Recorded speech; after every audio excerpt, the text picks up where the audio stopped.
C'est des sujets qui sont très pointus, qui nécessitent beaucoup d'accompagnement au niveau des entreprises. On voit qu'on a les mêmes problématiques, donc déjà ça permet de se conforter. Si cette chose sur laquelle on s'est engagé de se mettre en œuvre n'est pas mise en œuvre, qu'est-ce qui peut arriver ? On a besoin d'avoir des gens qui consacrent du temps à l'analyse de l'optimisation de ces mécanismes d'analyse des risques et de gestion des risques.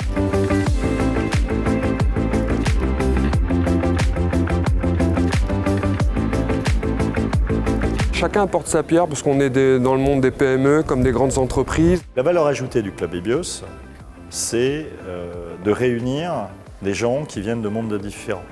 Et réunir des fournisseurs, des gens qui utilisent la méthode, qui sont clients, et puis des experts.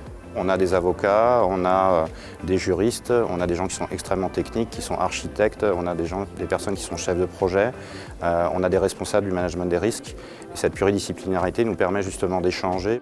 Ça permet aussi d'être à jour et au courant d'évolution de la méthode, des nouveautés de la méthode, des attentes de la méthode. On a fait une séance de 3 heures en fait sur cet atelier 2. Je pense que c'est le maximum qu'il faut atteindre en termes de durée de séance. Sur ce programme-là, qui est, je le rappelle, un programme très très large, on a eu 10 couples SROV identifiés et 6 retenus. Je suis intervenu pour présenter un retour d'expérience de l'application de la méthode EBIOS-RM dans des environnements complexes et larges, et pour montrer un peu quels sont les points d'attention que l'on doit retenir lorsqu'on va dérouler la méthode et qui sont plus liés à l'organisation des ateliers que au contexte de l'objet étudié. C'est très convivial parce qu'on est entre nous, on est entre experts, et puis c'est très instructif parce que ça nous permet d'échanger nos points de vue.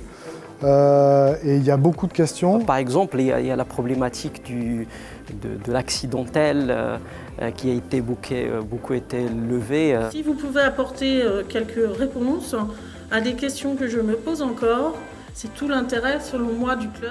Des groupes de réflexion naissent et permettent de générer des livrables au sein du club EBIOS chaque année.